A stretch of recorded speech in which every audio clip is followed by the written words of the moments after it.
Question number 4, represent the following numbers on the number line. Numbers दिए गए हैं, इनको हमने नंबर लाइन के ऊपर रिप्रेजेंट करना है। यहाँ पर हमारे पास ये एक नंबर लाइन है। इससे पहले हम एक कॉन्सेप्ट जो हम पिछली क्लासेस में पढ़ के आए हैं रिलेटेड टू फ्रैक्शंस, उसको स्टडी करते हैं।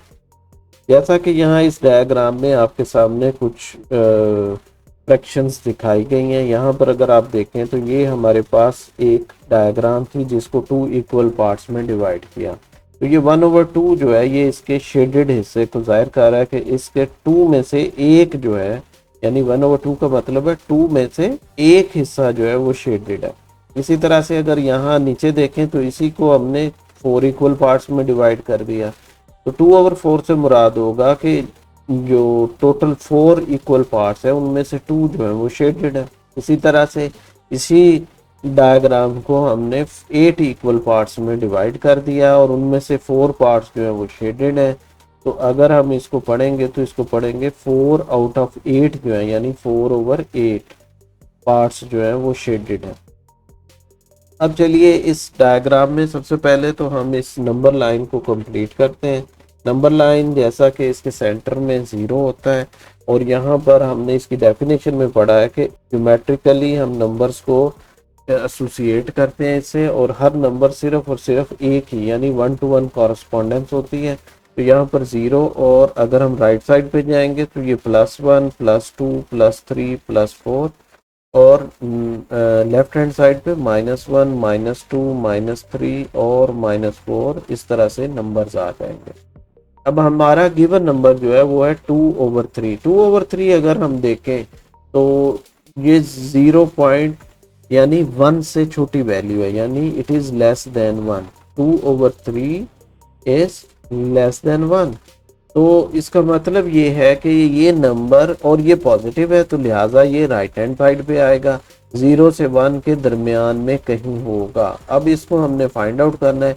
आसान हल ये है कि 2/3, यानी ये जिस तरह से हमने पीछे अभी देखा कि एक डायग्राम है, अगर इस डायग्राम को हम इक्वल 3 पार्ट्स में डिवाइड करें तो ये जो शेडेड या रिक्वायर्ड पार्ट होगा ये 2 आउट ऑफ 3, तो ये 2/3 को रिप्रेजेंट करेगा।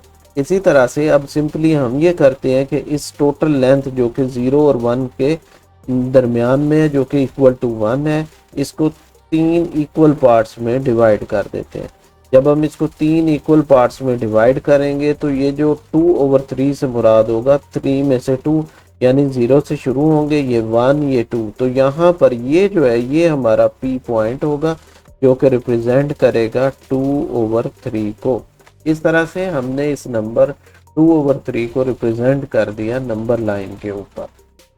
सेकंड एग्जांपल की तरफ चलते हैं। यहाँ पर अब 4/5 है। 4/5 is also less than minus, ये जो है ग्रेटर देन -1 होगा, क्योंकि ये नेगेटिव साइन है तो ये ग्रेटर देन -1 होगा, यानी 0 और -1 के दरमियान में कहीं ये आएगा। 1 2 3 4 -1 -2 -3 और -4। तो ये क्योंकि नेगेटिव है तो लिहाजा ये लेफ्ट हैंड साइड पे 0 और -1 के दरमियान में कहीं आएगा। तो 0 क्योंकि बड़ा है -1 से, तो इसी वजह से हमने कहा कि -4/5 जो है वो ग्रेटर देन -1, क्योंकि ये इस तरफ आएगा राइट हैंड साइड पे। तो अब इसको मालूम कैसे करेंगे? उसी तरह से जैसे एक डायग्राम है, उसके उसके क्योंकि 5 में से आउट ऑफ 5 हमने 4 लेने हैं, तो हम इस डायग्राम को इक्वल 5 पार्ट्स में डिवाइड कर देंगे। तो इसमें से 4 पार्ट को अगर शेड कर दिया जाए तो इसको हम इस तरह से कहेंगे कि ये 4 पार्ट जो है, यानी 4/5, यानी 5 में से 4 पार्ट जो है वो शेडेड है।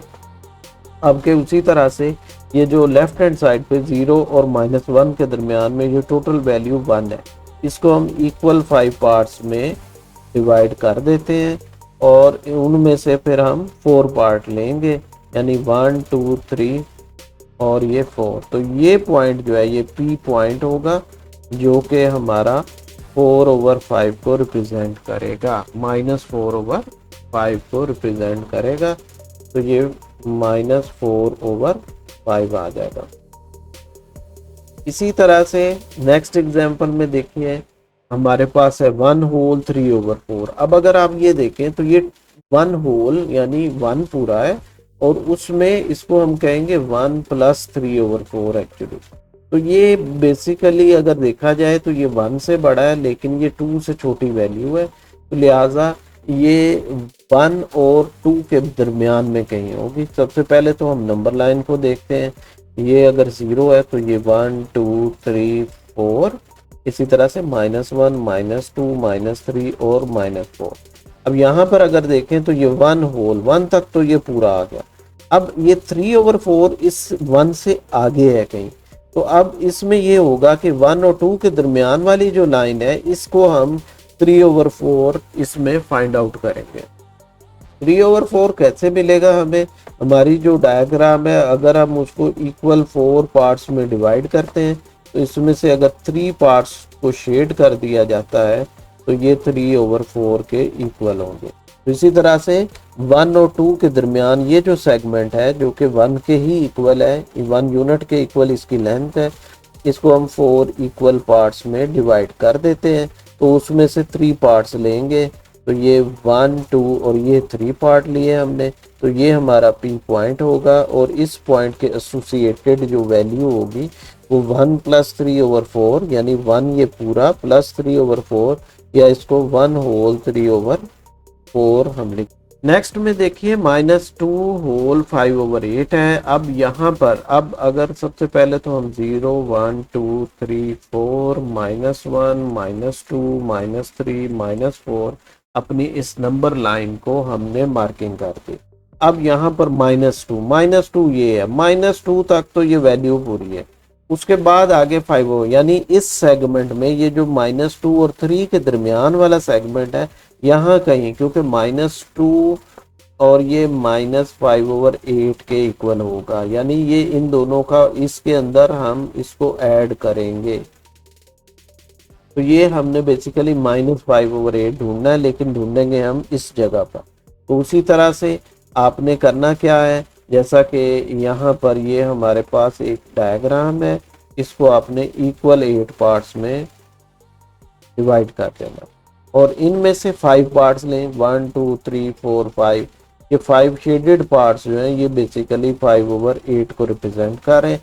तो इसी तरह से सिंपली हम क्या करेंगे, इसको 5 इक्वल पार्ट्स में डिवाइड करते हैं। वो तो 1 2 3 4 5 6 7 और 8, तो उसमें से 5 ले लेते हैं, 1 2 3 4 5। ये वाला पॉइंट जो है ये 5 पार्ट 5th पार्ट पे है, और इसको हम पी कहेंगे, और ये ही बेसिकली एसोसिएट होगा -2 5/8 के साथ।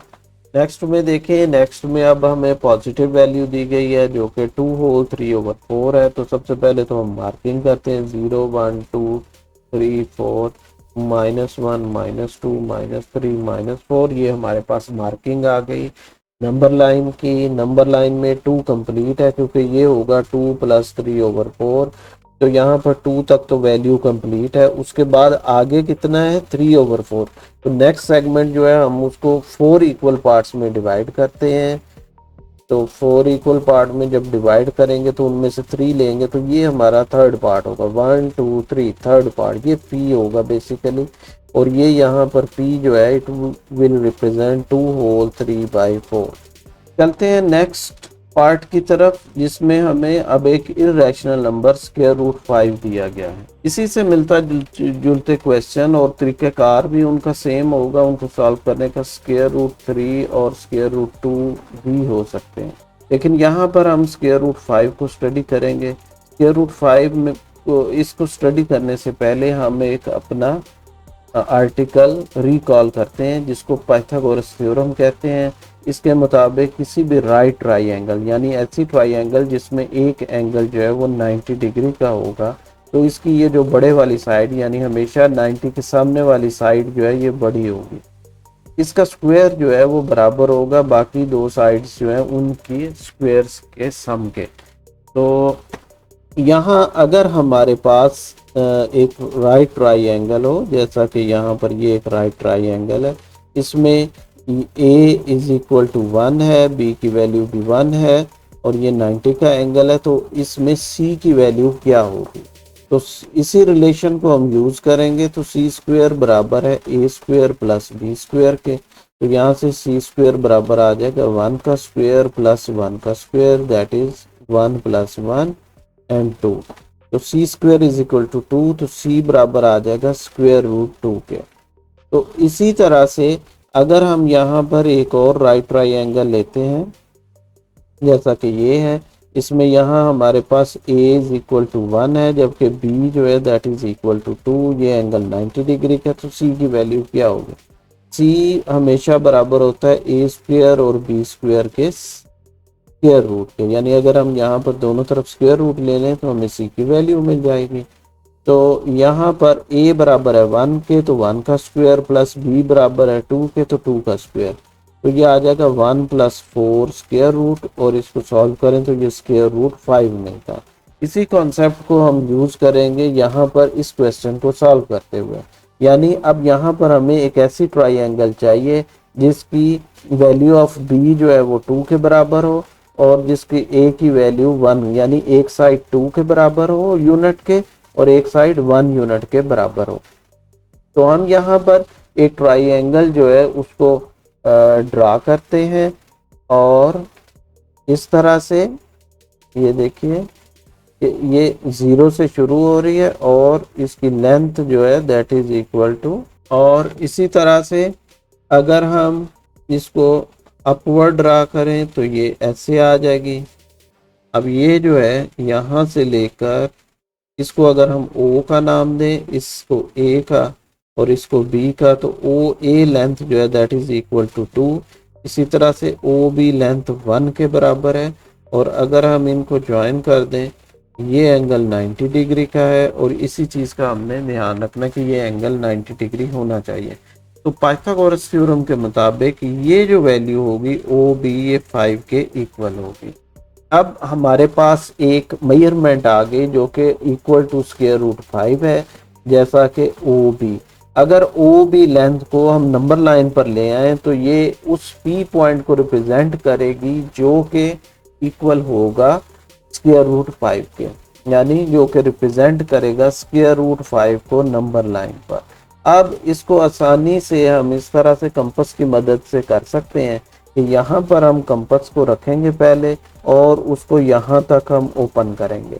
जब इसको ओपन करेंगे तो यहाँ से हम एक आर्क ड्रा करेंगे जो कि इस तरह से ड्रा होगी, और यहाँ पर आकर ये जो है ये नंबर लाइन को टच करेगी। ये जो नंबर लाइन को जहाँ ये टच कर रही है, ये पॉइंट P जो है ये बेसिकली हमारा पॉइंट P होगा जो कि स्क्वायर रूट 5 को रिप्रेजेंट करेगा। नेक्स्ट क्वेश्चन में हमें एक्सरसाइज 2.1 का क्वेश्चन नंबर 5 है। इसमें हमें दिया गया given a rational number between, तो 2 नंबर्स दे दिए गए हैं, उनके बिटवीन हमने एक तीसरा रैशनल नंबर जो है वो मालूम करना है। जैसा कि फॉर एग्जांपल हमारे पास अगर 2 नंबर्स हो, जैसा कि हमारे पास नंबर्स हैं A और B, अगर हमने इनका सेंटर मालूम करना है तो हम कैसे करेंगे? A को B में ऐड करेंगे और 2 से डिवाइड कर देंगे। ये कॉन्सेप्ट हमें पिछली क्लासेस में पढ़ा है। इसी को यूज करते हुए अगर यहाँ पर जो गिवन 2 नंबर्स हैं इनको 3 और 4 को हम ऐड कर दें 5 और 9 के साथ, तो यहाँ पर हम और इसको डिवाइड कर दें तो यहाँ पर हमें मिलेगा, और यहाँ पर अब हम सिंपली एलसीएम लेते हुए इसको सॉल्व कर लेंगे। तो ये हमारे पास आ जाएगा 47 डिवाइडेड बाय 36 और ओवर 2 आ गया। 2 को भी 2 ओवर 1 लिखा जा सकता है। अब ये 2 ओवर 1 जब ऊपर जाएगा तो ये रिवर्ट हो जाएगा, तो ये आ जाएगा 47 ओवर 36 मल्टीप्लाइड बाय 1 ओवर 2। तो इसको सॉल्व करें तो ये हमारे पास 47 ओवर 72 एक नंबर आ जाएगा जो कि एग्जैक्टली होगा 3 ओवर 4 और 5 ओवर 9 के बिटवीन। और आप देख सकते हैं क्योंकि ये रेशो की फॉर्म में है तो लिहाजा ये एक रैशनल नंबर है। नेक्स्ट क्वेश्चन में हमें दिए गए हैं कुछ numbers, express the following recurring decimals as the rational numbers, यानी हमने इनको पी ओवर क्यू की फॉर्म में लिखना है। जैसा कि ये पार्ट 1 है, हमें दिया गया 0.5 बार। बार का मतलब ये है कि ये रिकरिंग प्रॉपर्टी 5 के ऊपर एप्लीकेबल है, यानी ये 5 5 5 तो ऑन, ये इसी तरह से चलती जाएगी वैल्यू।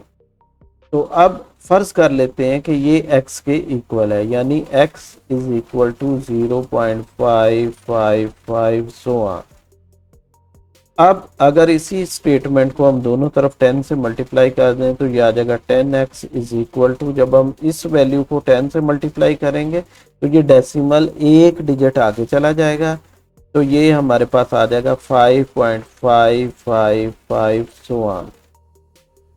अब इसी तरह से अगर हम इस इक्वेशन के दोनों तरफ से इन दोनों को सब्ट्रैक्ट कर दें, यानी 10x में से x को माइनस कर दें, यानी 10x माइनस x, इसी तरह से ये आ जाएगा 5.555 so on minus 0.55 so on. तो आप इसको फर्दर सॉल्व करें तो ये 10x में से x माइनस किए तो ये आ गया 9x। इसी तरह से ये हमारे पास आ जाएगा 5, और ये वैल्यू जब इसमें से माइनस हो जाएगी तो ये सिंपली 5 रह जाएगा हमारे। तो यहाँ से x बराबर आ जाएगा 5/9। तो इस तरह से हमने गिवन नंबर को 5/9 यानी p/q की रेशो में तब्दील कर दिया। इसी तरह से नेक्स्ट पार्ट देखिए, 0.13 है, यहाँ पर 2 नंबर्स के ऊपर रखिंग है। इसको हम फर्ज कर लेते हैं कि ये x के बराबर है, यानी ये बराबर होगा 0.13 13 13 एंड सो ऑन। अब इसको हमने, ये क्योंकि 2 नंबर्स पे है तो लिहाजा इसको हम 100 से मल्टीप्लाई करेंगे। तो 100x इज इक्वल टू, दोनों तरफ जब करेंगे तो ये डेसिमल क्योंकि 100 से मल्टीप्लाई करेंगे तो ये डेसिमल 2 डिजिट्स जंप करेगा और ये आ जाएगा 13.131313 एंड सो ऑन। अब दोनों को सब्ट्रैक्ट कर दें, यानी 100x में से x को सब्ट्रैक्ट कर दें तो इस तरफ आ जाएगा 13.131313 में से आप सब्ट्रैक्ट कर रहे हैं 0.1313 सो ऑन। जब इसको सब्ट्रैक्ट करेंगे तो इस तरफ हमारे पास आ जाएगा 99x, और ये पोर्शन जो है ये इस पोर्शन से कैंसिल हो जाएगा और ये 13.0 या 13 ही रह जाएगा। तो इसको फिर लिखा जा सकता है x इज इक्वल टू 13/99। इसी तरह से आपने इस क्वेश्चन को करना है, इसमें भी आप 100 से मल्टीप्लाई करेंगे क्योंकि ये रकरिंग जो है ये 2 नंबर्स पे है, तो ये हो जाएगा 0.676767 तो हाँ। और इसी तरह से जैसे हमने पहले 2 पार्ट्स किए इसी तरह से आप इसको कीजिए और आंसर कमेंट्स में ज़रूर लिखिए।